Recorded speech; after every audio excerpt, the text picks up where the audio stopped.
So, welcome to this introduction to Cabell's Journalytics and a little about Cabell's predatory journals. So, what Cabell's is it's a service that we acquired to help faculty determine which journals they would most like to publish in, which they're most likely to get published in, and which ones they should not want to publish in. Those are the predatory journals.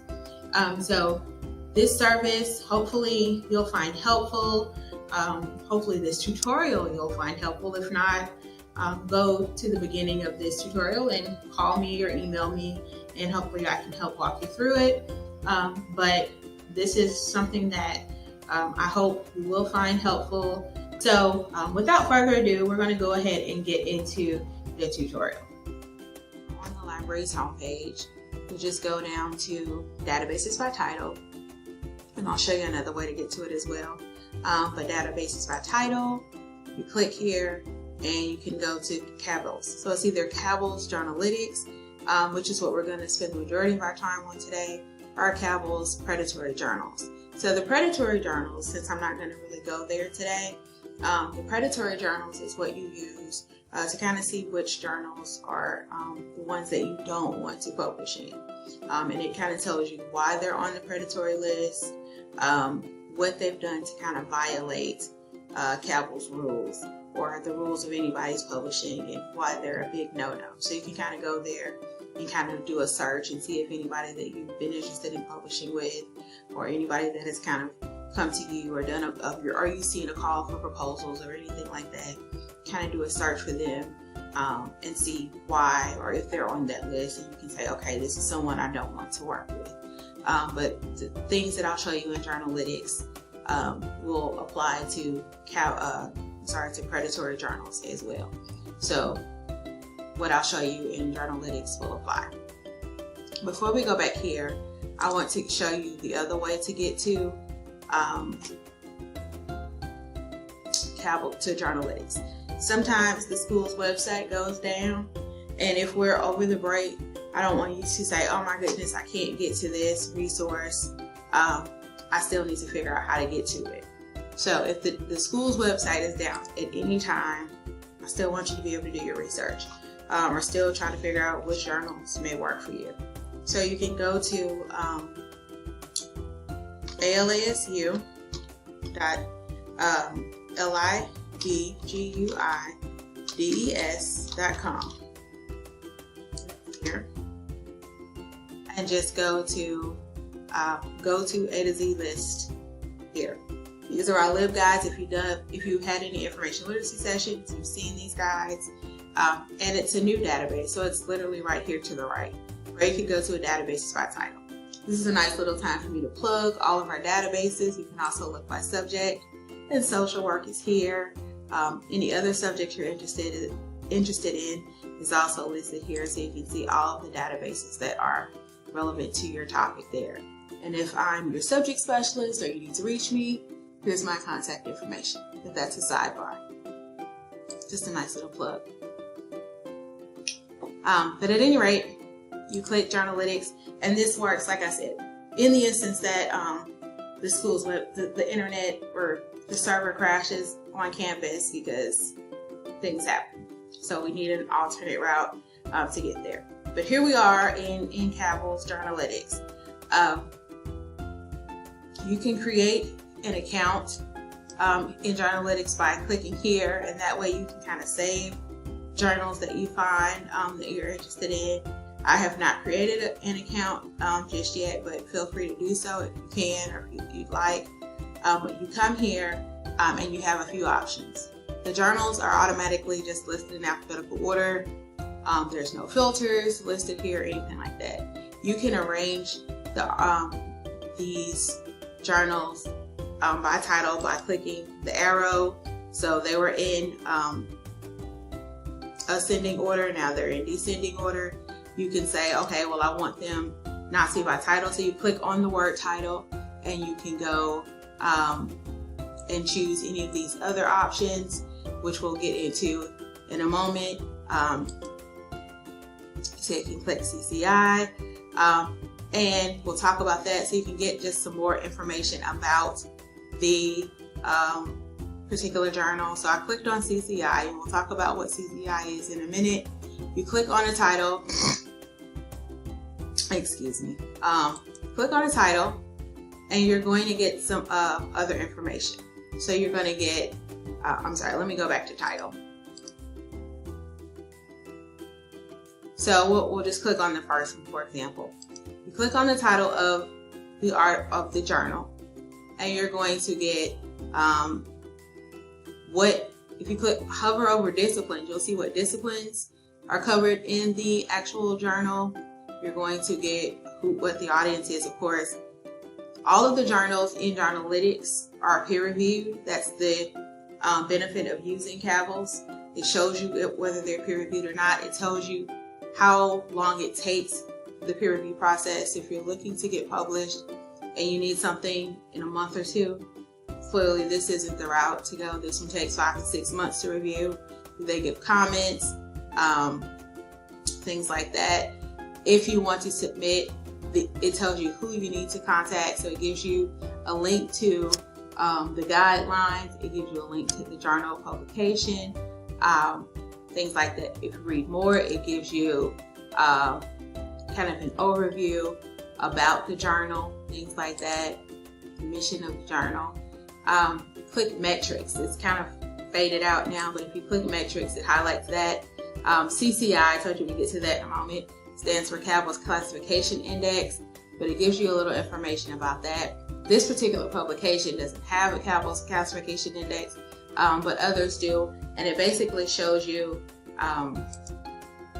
if you clicked on it, how it compares or what the rate of acceptance is, or how it compares for different disciplines that it is published in, things of that nature. So we'll look at some other ones specific to social work. And then what is highlighted here is the altmetric report. So altmetrics is kind of social media or those alternative types of metrics. So what isn't peer reviewed, so to speak, or how these things are appearing, because what may be more important is how it's cited or how other people are using the research. And so this shows how it's mentioned in alternative resources. So Facebook, blogs, Reddit, it's cited in Mendeley, people are using it there, things of that nature. So if you want to see a specific publication, up here at the very top, I don't know if you saw how I went up here, you can search by title, by discipline, by ISSN. ISSN is the actual number or how the publication is classified. Let me go back here to the about. Excuse me. You'll see the ISSN right here on the about section of the publication if you're familiar with it. Other things you'll see, acceptance rate, I didn't go over that. But you can put the ISSN here if you're familiar with it. If you're not, don't worry about it. If you just type a word in, it's like doing a keyword search. And you just type a word in and you'll get that. Keyword searches for words kind of in the title, in the description, in the index, everywhere. However, if you type in quotation marks, it does it as a title search. It looks for the word in the title. So that's just a tip and a trick, and it's pretty cool and awesome. So social work as a title or as part of the title. So we'll do that. 45 results were found. Also, what you can do is you see filters right here. If you click filters, you get an additional, some additional options. So you can say you want to search through social work as a title, but you can look in various disciplines. There are 18 major disciplines in Cabell's, but you can kind of search within these disciplines. As we know, social work is one of those fields that kind of crosses into a lot of other areas. So we can kind of go through that. And if we just looked at these 18, we'd say, oh, there are no social work publications. Well, that's not true. We typed in social work as a title, and we see there are at least 18 that at least 45 that have social work as a title or as part of their title, and there may be others that have just social work as a term. So we have that. I said we have disciplines, and then under the disciplines there are topics under each discipline. So even if we went into initially education administration, and then went further down, we have social sciences, or if we looked at health administration, and then went down and found some others, we have options. So you can even look at different levels of open access and do those filters within social work. So I'm just going to leave it blank for now, but just look at social work and say we're looking at child and family social work. So I'm going to click on the title, and again I said we want to look at the disciplines that are covered. So it covers not only, it says it's a psychology specific publication, but it covers adulthood, adolescent psychology, child psychology, developmental psychology, family counseling and therapy, social psychology, all of those things. If we read more, we get a description of the publication, mentions social work and things of that nature. It's a double-blind peer review to the 3-month turnaround. Does plagiarism screen, one to two reviewers, gives comments, 50% acceptance rate. You can view guidelines here. There's ISSN. Here's where you can visit the actual journal website. You need 7,000 words maximum, things like that. Metrics. So when I talked about the classification index, so with this discipline, so it has a 51% rate. So as far as like being, these are the different topics that that people, other articles cited as, or it's cited compared to other articles or other in the topic compared to other publications. Hopefully that makes sense. This publication cites on this topic compared to other journals on this topic about 51% for psychology, for these other topics at this rate. So it doesn't necessarily mention social work, but it's a social work journal. So you can kind of get an idea.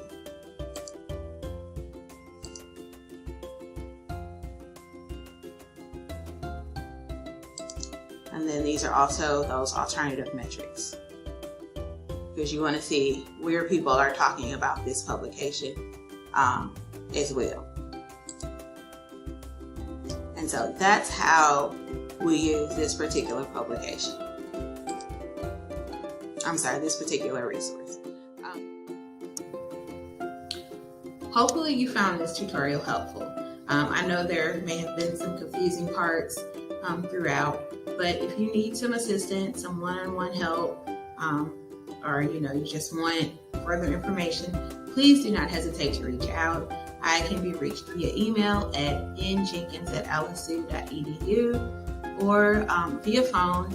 My office number is area code 334-604-8084. We look forward to assisting you in whatever way possible. And also beyond using Cabell, any of the other databases that you may need assistance with, and preparing for research assignments for your students, information literacy sessions going forward, research, personal research for your students, anything along those lines, please feel free to reach out, and I look forward to working with each and every one of you. Thank you.